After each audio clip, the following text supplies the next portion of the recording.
Nabi kata, bila hang tengok ada orang dia ni ahli maksiat tapi kaya raya. Nabi kata kalau hang tengok kalangan keluarga ke, kalangan kawan-kawan ke, kalangan jiran tetangga ke, apakah, dia ni maksiat kuat tapi duit jenuh. Nabi kata ketahuilah itulah istidraj. Istidraj ni apa dia? Istidraj ni pemberian Tuhan. Tetapi pemberian ini diberi kepada satu orang yang ahli maksiat sebagai tanda kata Allah sudah tidak redha dia. Na'udzubillah. Dia boleh duk cakap derah. Orang kata dekat dia, "Ji, jomlah masjid malam ni. Ni, aku cakap hang jangan sentap."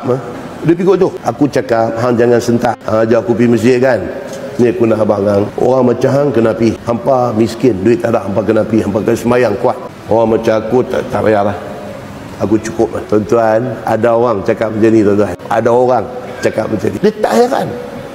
Hampa kena pi. Dia kata, pasal hampa ni susah ni. Hampa kena pi minta kat Tuhan kuat lagi. Aku tak payahlah, aku Tuhan bagi cantik lah. Juah macam ni, kalau sekiranya hampa jumpa, hampa mau ingat satu aja. Apa dia? Hak dia duk dapat itu istidraj. Istidraj ni apa dia? Kelebihan Tuhan bagi dekat dia. Tapi Tuhan bagi pasal apa? Sebagai tanda kata Tuhan tak suka dia. Pemberian itu semakin merosakkan dia. Siapa-siapa pun bila dapat limpahan rezeki, dia kena cek balik. Dia kena muhasabah balik. Adakah hak Allah bagi dekat aku ini, itu nikmat tanda Allah sayang aku? Ataupun ini istidraj, aku nak melingkup? Dia sendiri kena muhasabah balik, kena cek balik. Nabi SAW lepas kata macam tu, Nabi terus baca ayat Quran surah Al-An'am ayat 44. Tuhan kata apa? Maka apabila mereka lupa kepada apa yang Tuhan duk peringat mereka. Ni ayat Quran, hadis, ni semua peringatan dekat kita. Bila kita dengar, kita kena trigger benda ni. Ini Tuhan nak peringat aku, Tuhan nak nasihat aku, Tuhan sayang kat aku, Tuhan nak suruh aku supaya jangan lupa kat dia. Nabi baca ayat ni.